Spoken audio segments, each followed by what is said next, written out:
जय जोहर जय आदिवासी चेतरभाई वसावा માટે આજે જરૂરી મહત્વપૂર્ણ આપણે વાત કરીશું કે હું માનું છું કે કાનૂની કાર્યવાહી હોય છે। તો કેમ છો યાર, ફરી એકવાર સ્વાગત છે આજના એક નવા વિડીયોની અંદર। તો હવે તમે બધાય જાણો છો કે 2 દિવસથી આખા સોશિયલ મીડિયા ઉપર ચૈતરભાઈ વસાવાને લઈને અનેકો વિડીયો ચાલી રહ્યા છે અને એવાકની અંદર આ બેનનો વિડીયો પણ ખૂબ જ વાયરલ થઈ રહ્યો છે, જેની અંદર બેને ખુલ્લેઆમ બધું કહી દીધું છે કે ચેતરભાઈ વસાવા સાથે અત્યારે શું થઈ રહ્યું છે। હવે તમે બધા યાર જાણો છો કે જે એટીવીટી સમિતિની મીટિંગ હતી એની અંદર ધારાસભ્ય શ્રી ચૈતરભાઈ વસાવા અને વિસ્તારના પ્રમુખ વચ્ચે માથાકૂટ થાય છે અને એની અંદર જે કાચનો ગ્લાસ હોય છે એ ચૈતરભાઈ વસાવા એ વિસ્તારના પ્રમુખને મારે છે અને સાથે સાથે ફોન પણ છૂટો માર્યા છે। આ વાતને જ લઈને જે પોલીસ એમને જેલની અંદર પૂરી દે છે અને અત્યારે જે ચૈતરભાઈ વસાવા છે એ વડોદરાની જેલની અંદર પૂરેલા છે। તો લ્યો હવે સૌથી પહેલા તમે એકવાર આ બેનનો વિડીયો જોઈ લ્યો અને આના વિશે તમારું શું કહેવું છે એકવાર કમેન્ટ કરીને ચોક્કસથી જણાવજો અને આ વિડીયોને વધુ લોકો સુધી શેર કરી દેજો। અને ખરેખર યાર જે આદિવાસી સમાજ છે એ વિસ્તારના બધા લોકો અને આદિવાસી સમાજના દરેક લોકો એક થઈ ગયા છે અને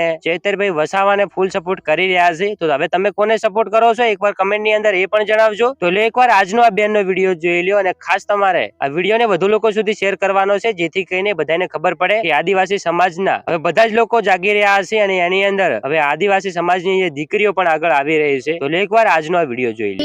હું માનું છું કે કાનૂની કાર્યવાહી હોય છે, પણ એવી રીતે નહીં એક ઇજ્જતદાર નેતાને ધક્કા મુક્કી કરીને એમને જેલમાં બંધ કરવામાં આવ્યા છે। આ છલ કર્યું છે કેમ કે સચ હંમેશા કડવો હોય છે, એ ચાહે સરકાર હોય યા નેતા હોય, એમને સચ સાંભળવાની આદત નથી હોતી ને, એ લોકો જ આવું સલ્યુટ કરે છે।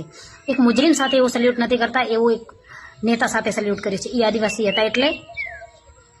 હતા એટલે જ ને એવું સલ્યુટ કર્યું છે ને, તમે ભેદભાવ કરીને સલ્યુટ કર્યું છે। આ વાત તમે યાદ રાખજો કે તમારી અનેક જેટલી બી તમે હરકતો કરી છે ને એનો ડબલ બદલો લેવામાં આવશે।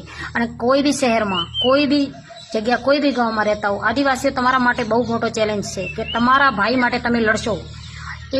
એવો સરકારનો પસીનો છૂટવો જોઈએ કે ઇજ્જતપૂર્વક એમને ઘરે છોડીને જાય અને માફી પણ માગીને જાય। જય જોહાર જય આદિવાસી।